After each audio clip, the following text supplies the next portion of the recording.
Hello and welcome to Boyd's Blue Alpine Freeze Drying channel. Today I'm going to be freeze drying some canned chicken. I've got about 16 cans of this premium chunk chicken breast. It was, Kirkland or Costco, Walmart brand chicken. So I've got 16 cans. I just opened those up and spread them out over the 3 trays here after draining the water out of it. And then I had a couple of rotisserie chickens. Just the whole chicken, and I basically have stripped off all the meat. We ate a couple of breasts the first day, and basically we had 2 of them. Ended up eating the breast off of the one, cut off one breast, and the second one I just shredded the rest of the meat and just kind of pulled it off into here. So that's what we're going to freeze dry today. So just a whole bunch of chicken. Let me go ahead and put this in the freeze dryer. It isn't frozen yet, so I will have to use the freeze cycle today. So let me show you what settings I'm using, and we'll go from there. Alright, I've added the chicken to the freeze dryer. I also had the refrigeration on for about a half an hour. So the settings I'm going to use, I've modified a little bit the meat recipe. I edited it out. I think it had, originally I had like 20 hours on it. So I chopped the freeze time because it's been in there for about a half hour already. So I dropped the freeze time to 6.5 for this one. And I bumped the time up to 22.5 hours. I left the temperature at 130 and left the dry pressure at 825 mTors. So I have closed the vacuum valve, and now I just need to continue, and the door is closed tight and the vacuum drain is cold, or the drain valve is closed. So just start that up. That will run the freeze cycle for half an hour or 6.5 hours, and then we'll start the freeze drying for 22, so that's 29 hours. I will check back tomorrow.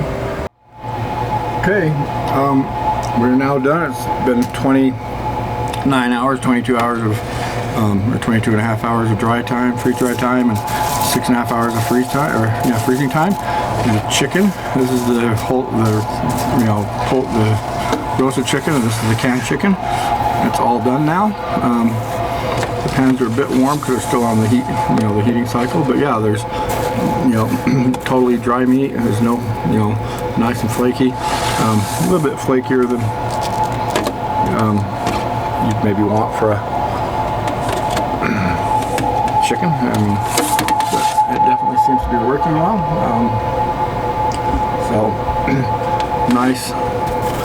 Nice chunks of chicken. It'll package up really nicely. Should rehydrate really well. So all I need to do now is weigh these chickens so I can figure out how I'm going to package them, and then I'll put them in a package and show you from there.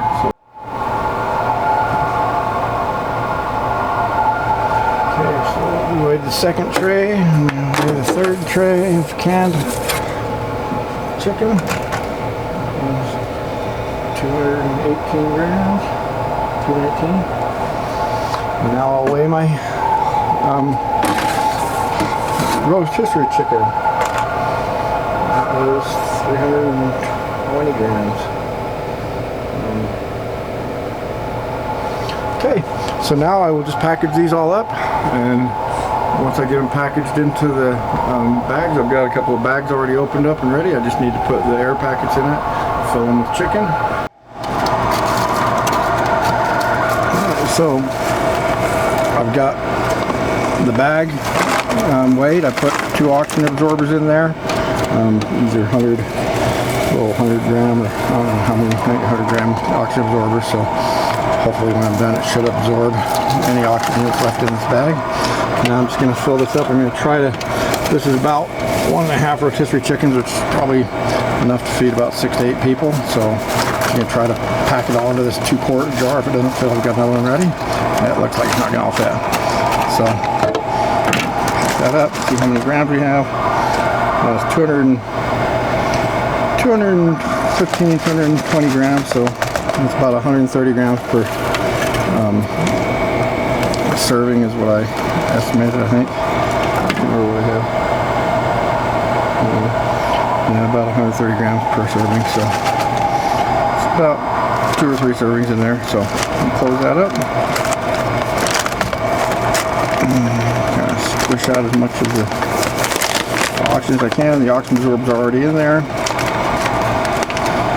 Seal that for now. And for the next bag.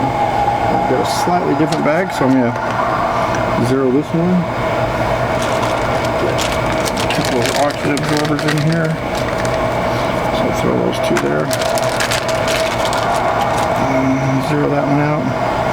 And put the remainder of the chicken inside that.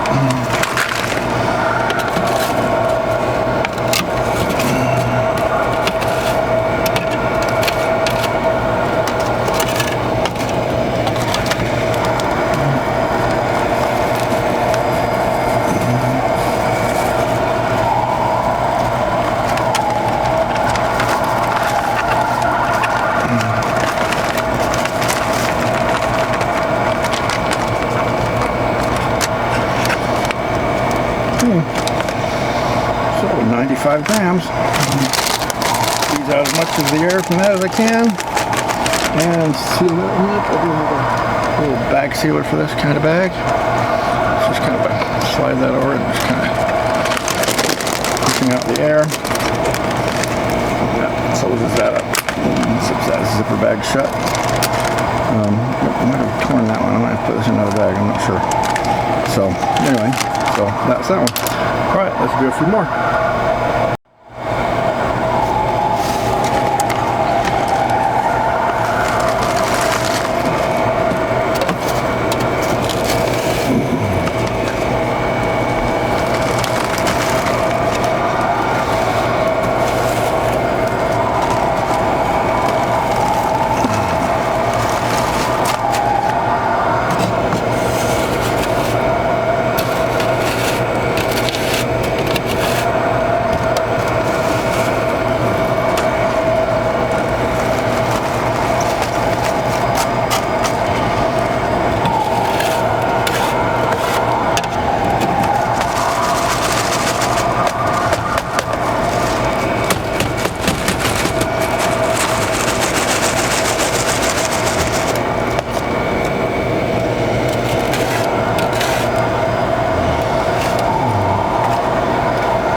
Okay, so that's 336 grams in this bag.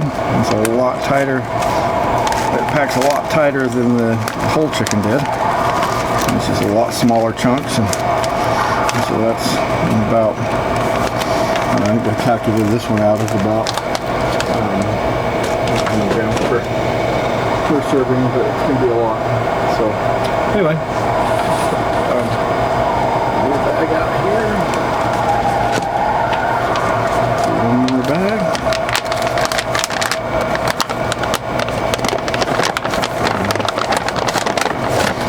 And put two packets in there.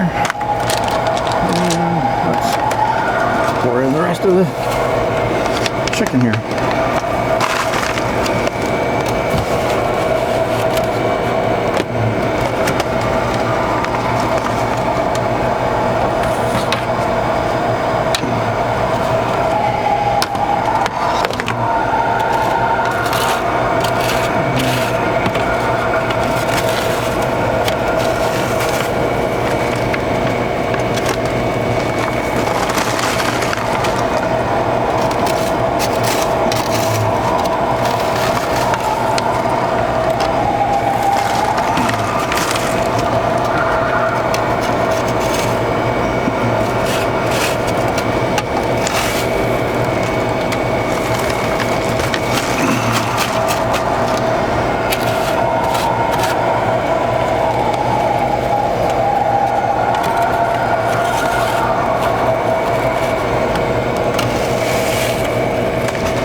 321 grams. I'll just try to get that down to 320. Okay, so 320 grams in that bag. I think the next two bags I'm going to try to do about 180, 160. So that's 320, so a little less than this. Okay, so that one's sealed off.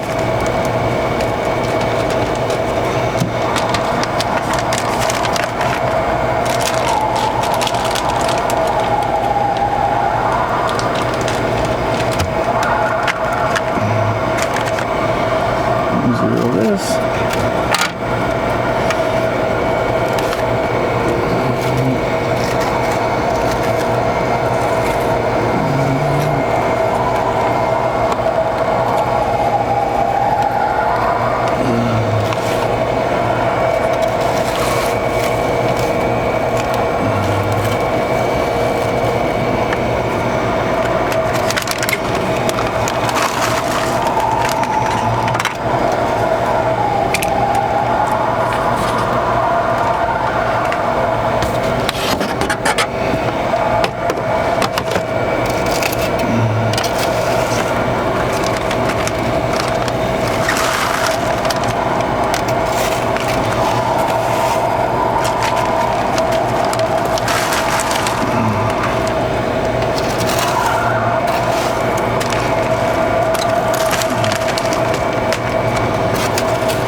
Right at 200 grams for this bag.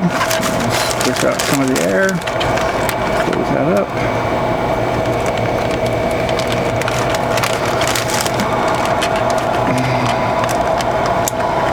Okay, close that bag up, 200 grams.